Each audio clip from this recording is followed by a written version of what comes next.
Bagno di folla per il concerto di Rosario Miraggio in piazza Carlo di Borbone, affacciata sulla maestosa reggia di Caserta.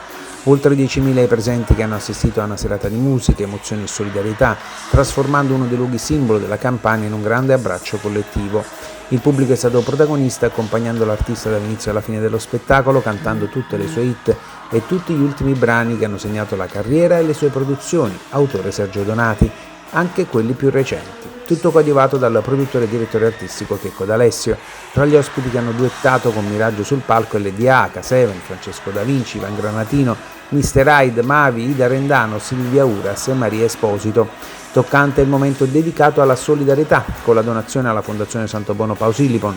Sul palco con Miraggio la direttrice della Fondazione Flavia Matrisciano e Salvatore Schiano, presidente di SC Italia SPA e del marchio Seta Blu, presenti artisti Peppe Ventura e Mary Esposito.